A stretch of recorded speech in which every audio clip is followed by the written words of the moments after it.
Abraham Hicks and quantum leaping. This has been blowing my mind. Abraham Hicks has been talking about quantum leaping this whole time, and we didn't even realize it.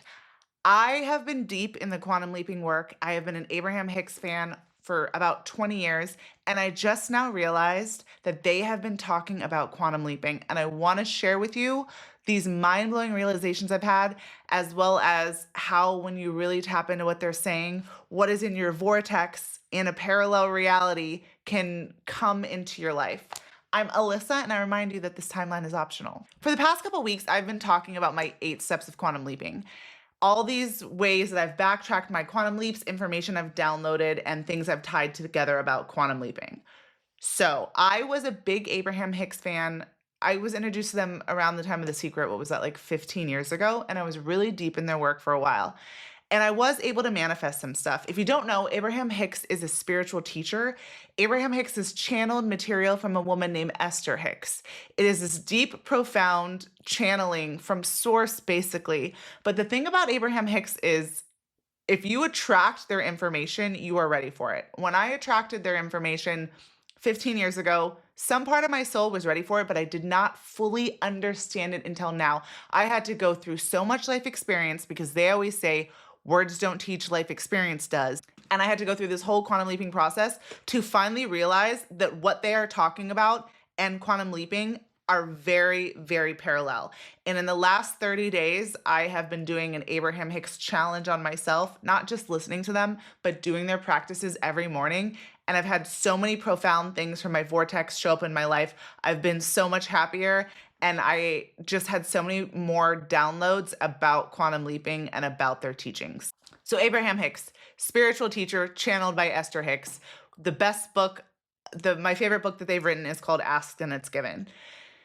When you first listen to Abraham Hicks, there's something, at least from my experience, that is so resonant. Like listening to them makes me so happy. It's almost like I don't know why I believe them, but that I just do. But some of what they say feels too good to be true.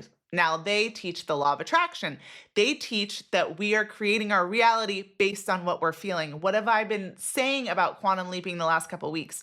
Your vibrational reality, your frequency is what creates your outer reality. And Abraham Hicks basically says that anything that we are feeling and believing on a consistent basis is what is attracted back into our life. But they also say that anytime something happens that you do not like and you experience contrast, the version of what you do want goes into this swirling ball of energy, this swirling other space, this swirling non-physical place called the vortex, and there exists the thing that you want. This is the same with quantum leaping. The reason you desire something is because there's a version of you on a parallel reality already living that desire.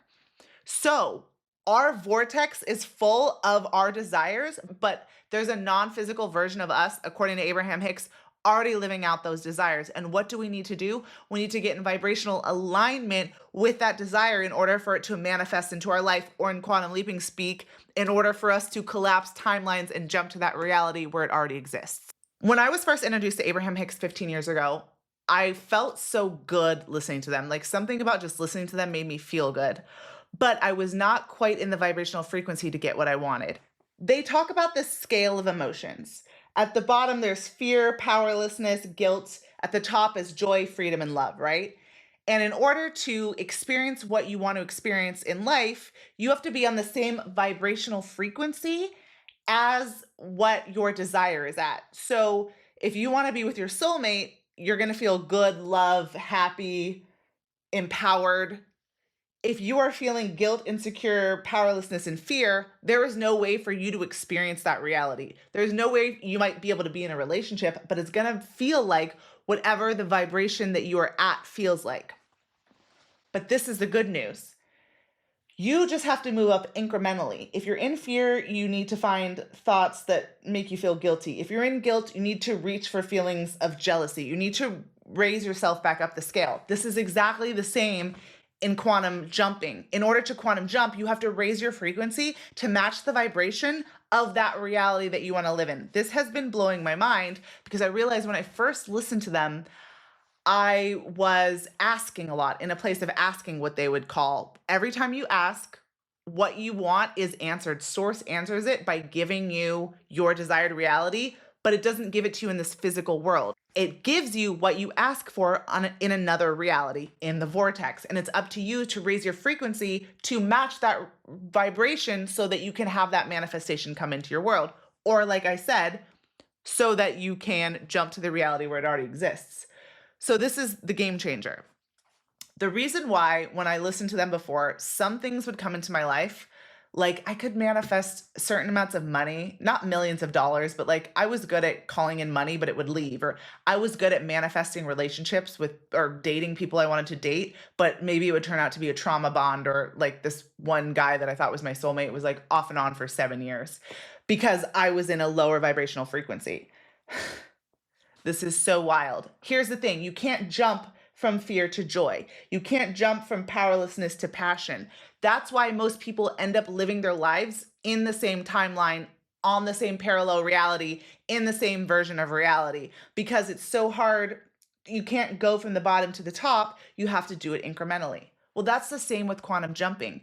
You have to shift your beliefs about reality and about yourself, and you have to shift the feelings about how you feel about yourself, how the feelings you have on a normal everyday basis in order to live in a reality that is full of joy, freedom, empowered love.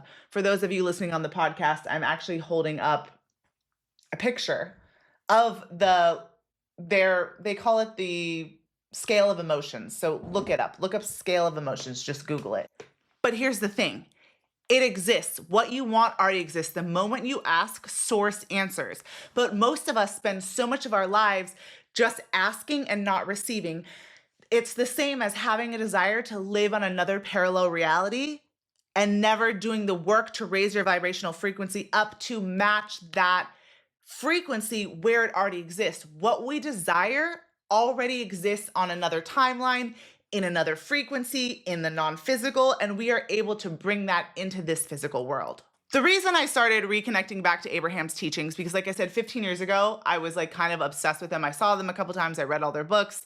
I was like, this stuff is so good, but why can I only get little things? Why could I get auditions for shows I wanted to be in, but I could never get in the show? Why was I dating the guy that I thought was my soulmate, but our relationship was like so chaotic and it felt like being on drugs and it was like up and down? Because that's the vibration I was emitting. And the more that I was observing my own reality, the more I was observing that I really wanted something and then I'd have an audition, but I didn't believe I could keep it. I didn't feel good about myself. I wouldn't get the part. The more I desired to be in a wonderful, loving relationship, but the more chaotic, the chaos that was around me, I thought that love was chaos and trauma bonding and all this bad stuff. So that's what I kept experiencing.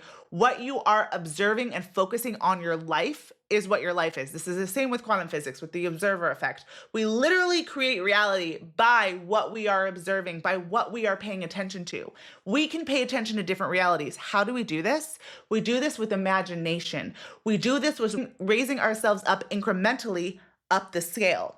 And I noticed this so much in the last 30 days. The book that they have, Ask and It's Given, they have, I'm looking around me because I sleep with that book and I get it now. Because they have exercises depending on where you are in the emotional scale. Because like I said, you want to live in joy and love and passion, but most people, when they're using the law of attraction, where they get it wrong is they're like, well, I'm desiring these things, but they can't hold on to the frequency long enough, or maybe they can't even get to the frequency at all because they're on the lower scale. And your life is a reflection of what frequency and vibration you are living at most of the time. Like something good might happen. Maybe it's your birthday and you get a great present, or you got on a great date and you feel really good for a day.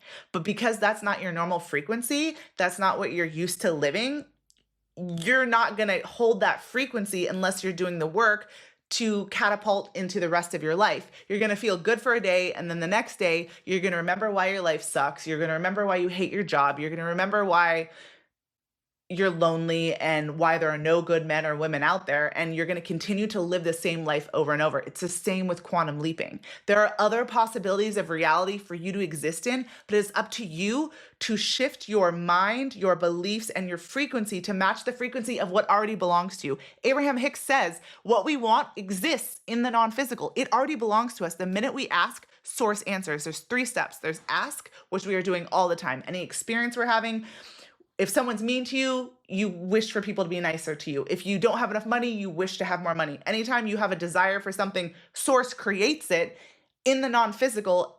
If step 2 is not our job, that's step 2, receive. We're already receiving. And 3, no. Step 2 is it's given. It's given to us. Step 3 is receive. But step 1 and 3 are different vibrations. Asking for something and receiving something is not the same vibration.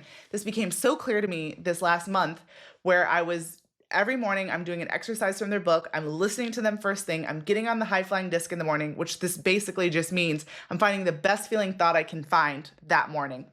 And my life is already really good. I'm already a lot happier than I was when I started on my spiritual awakening. And I thank spirituality for that, because there was a time when I was really not in a happy place, but I don't want to focus on that. So I'm already happy, but there's certain things in my life that I'm like, I want to jump to this reality. I want to shift this in this reality. And I couldn't figure out why it wasn't working.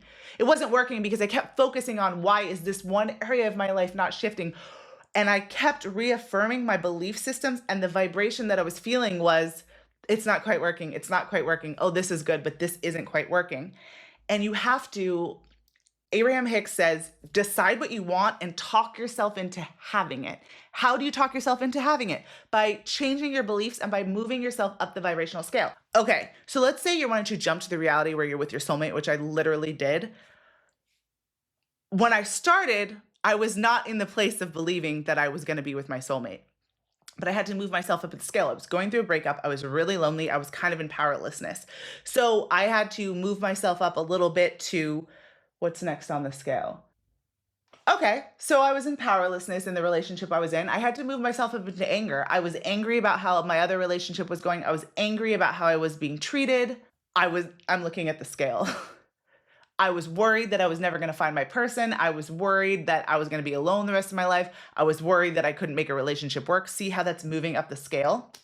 I was in irritation. That's higher up the scale. It's a higher feeling emotion. And maybe I was hanging out in each of these emotions for days, maybe even weeks, probably months. I think I went from powerless to being angry about the relationship I was in and it not working, probably for longer than I wanted to be. And then once I let go of that relationship, I was able to step into pessimism. Well, this sucks. Well, maybe it's just not meant for me. Maybe I just can't have it. Maybe it's too late. I was pessimistic about relationships. But the thing is, the scale shifts you up. Once you start to let go of those lower frequencies, you are literally brought up by the higher frequencies.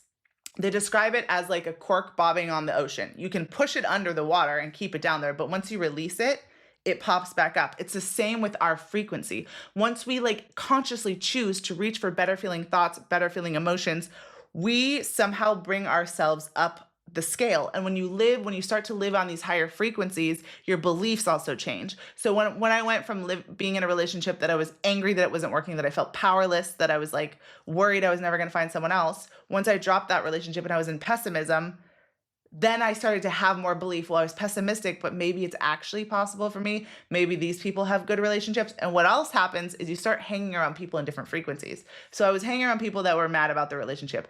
Then I was hanging around people that maybe weren't in good relationships, but they were having desire to shift themselves and to believe that love was possible for them. And then now the relationship I'm in right now is an accumulation of all the stuff I put in my vortex, of all the bad relationships, of all the times it didn't work, of all the times I cried on the floor. And I realize now that even being in those relationships with other people was actually a blessing, because every time I was in a relationship and I did not like the way something was, I put in my vortex in a parallel universe what I would prefer. And now I am amazed at my partner. I'm amazed at the things that I wasn't even aware he was. But since doing this Abraham Hicks work, I'm like, oh my God, he does this when my ex did this, or he's just this way. And I had desired it, but it was already in a parallel universe where that's a possibility. So I'm doing these exercises every day and I'm noticing that even small things, this is the other thing they say, your day is going to be different. So for example, I got up this morning, I did my work, I talked about what was great about yesterday, and every day has been better. I mean, I had some amazing blessings come in. I had more money come in. I was gifted 2 first-class tickets to Hawaii. Just as a result, like doing this work, these amazing things are coming in. I'm literally happier. But like even just for example, today was just a regular Sunday. And I just had the intention of, I just want like this to be fun. I just want to have a good day with the love of my life. I just want to be really happy. So we go into a grocery store and the clerk is like joking with us and happy. Normally it's kind of like a boring experience. We go to the dog park, and not only was there a guy that I had met at another event that had the same breed of dog as me, which was just weird because he doesn't even live in the same city. And it was nice to connect with him and see his dog again. Then another person with a Yorkie comes over, cutest little puppy ever. And the 3 dogs are playing and the parents are all talking.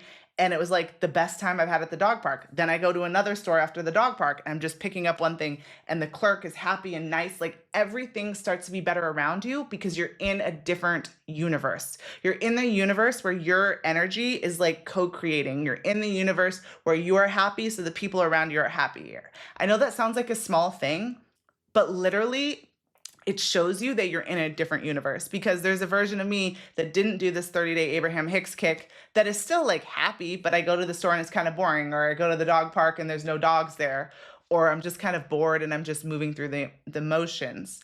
The other thing that I realized why I listened to them for a while and then I took a break is because they also say words don't teach, life experience does. And I was reading all their books and I was listening to all their tapes, and not everything was changing because I had to live it. And now that I've gone out and experienced contrast, and also in my quantum leaping work, realize that it's up to me to shift my frequency to be on the vibration of the version of me that's living that life. It's up to me to shift my beliefs to believe that that reality is a possibility.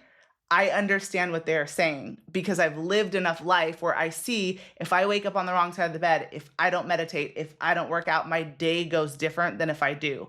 If I start complaining about something, I'm going to be around other people that are going to complain, and there are literally going to be more things to complain about. Like there's even this beautiful purple tree. I don't even remember what it's called. This is like quantum physics, Abraham Hicks, and reticular activating system, which is I think science, all blended together. My partner points out this tree that is so beautiful. It only blooms in the summer. And I was like, I had never noticed these trees before. And I was like, that's a really pretty tree. Then we're in bed and someone made a video about these trees on his Instagram feed. And so we listened to that and I was like, wow, that's cool. Now I noticed there's literally 7 trees of this tree on our block, and it's like the most beautiful tree I've ever seen.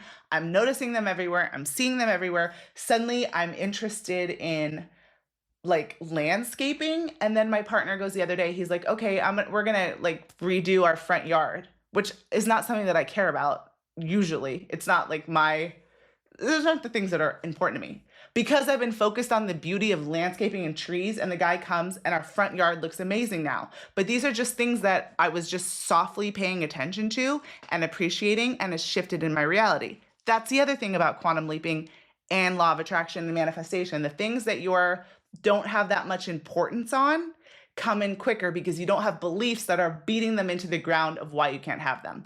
Me going to the dog park today, intending to have a good time, was great because I've been to the dog park before when it was a good time. It's easy for me to appreciate cute dogs and have a good day. The things that haven't showed up in your life that you are like, why are they not here? It's because you have been asking yourself, why are they not here? Why am I not living on that timeline? So you keep repeating yourself living on a timeline where they cannot come to you. You have to find a way to release the resistance about the things that you desire in your life that are not coming to you. That's the only reason they're not coming to you. That's the only reason you're not on that timeline, is because you are focused on the fact that you are not on that timeline, is because you don't believe that that timeline exists, is because you don't believe that the universe is actually working for you and wants to give you everything that you desire. Abraham Hicks says, when we ask, it is literally given by source, and it exists. It exists. It is our job to match the frequency of the reality where that thing exists. And imagination is also a great way to do this. But if you're imagining what you desire and you're feeling bad about it, you're creating more of not having it. They have this other amazing process. It's called virtual reality.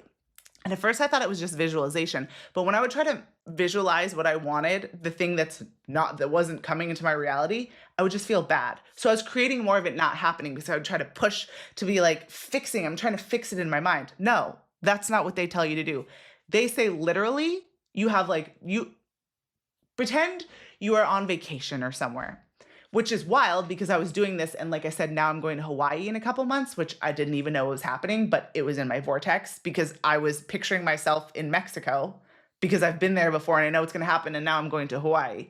So you picture yourself like somewhere, you pick the day, let's say it's Hawaii. You're like, okay, it's July, and you pick the people you want to be with, and you want to pick people that make you happy. You pick what you're wearing. Maybe you're sitting by the pool. You pick your favorite drink, and all you do is think about yourself holding that ice cold pina colada. It's 75 degrees. Your best friend is laughing, and you're just imagining yourself laughing about that for a minute, and then you let it go. You don't try to bring in the soulmate that isn't there yet. You don't try to bring in your mom that's always criticizing you and make her act different. You bring in someone that already feels good. You bring in a place that already feels good. You bring in an activity that already feels good for a minute or two. Do that a couple times a day, and what you are doing is you're recalibrating your energy to match the frequency of joy, to match the frequency of ease, to match the frequency of being on vacation. And back to manifesting soulmates, one of the things I did to quantum leap to the reality where I'm with my soulmate was I picked one song that it is a love song, but it's more vacation vibes. The song is just vacation vibes, and it just made me feel like I was on vacation. And I just played that in my head and imagined being with my person and imagined just feeling like that song feels. And that's literally how our relationship feels because I recalibrated my energy to match the frequency of that type of relationship. Before, when I was in a relationship that was very toxic and it was on and off for 7 years and I thought it was my soulmate, I would listen to these sad songs and think about him. I would listen to these trauma bond songs and think about him. I would listen to these, oh, please come back songs and think about him. And that's exactly how our relationship was. You have the power to recalibrate your energy. You have the power to use imagination to not imagine the thing that isn't coming, but to imagine something that you can believe that feels good to make yourself feel good so you can raise yourself up the vibrational scale because everything that you want is on the timeline that feels like that. Your timeline feels like joy. Your timeline feels like love. Your timeline feels like passion. You don't have to imagine the thing that you want feeling like that. You just have to imagine and start to feel like that in the areas of your life that are working. Milk the areas of your life that are working so you can raise yourself up to the frequency. And then these things, like I said this month for me, things have just been popping out of the woodwork that I'm like, oh yeah, I did want to go to Hawaii. Oh yeah, I did want to make more money. And they're just showing up, but I wasn't consciously trying to manifest them. All I was caring about was feeling good. I decided that nothing was more important than I felt good. If I wanted to complain about something, I was like, do I want more of this? No. And now I'm not thinking, there's nothing really to complain about because I'm not focused on it. Or if something didn't quite go the way I wanted, I would tell myself why it was a good thing. And when I wasn't feeling good about something, I picked a focus wheel, which is an exercise in their book. I'm going to link my favorite spiritual books below. They're not all Abraham Hicks, but Ask and It's Given, the one that I recommend the most, if you can really get it. Like I said, I read this book like 3 times 15 years ago, and it was good, and I did some of the exercises, and they did help. But then I lived some life experience. I put a lot of things in my vortex. I'm coming back around to them. And I just know that this is how we quantum leap, and this is how we get to the reality that we desire and deserve. You deserve the reality you want. There's a reason why you have certain desires. You have desires because there's a version of you already living those desires, living on that timeline, and you can raise your frequency up to match the frequency of the version of you that's living in that reality. You and the version of you living on the parallel timeline, living your dream life, you do not have the same beliefs about reality and you do not have the same frequency. How do I know? Because if you did, you would be living that life. So it is up to you to shift your beliefs incrementally and to shift your vibration incrementally because you can't go from 0 to 100. Start to raise yourself up the scale little by little, and you will be amazed at the things that come into your life seemingly out of the blue because they belong to you. You will be amazed at how timelines collapse and suddenly you're existing in the reality that you dreamed of. I want that for you. No, go jump to the timeline that you deserve. Remember, this timeline is optional. Much love.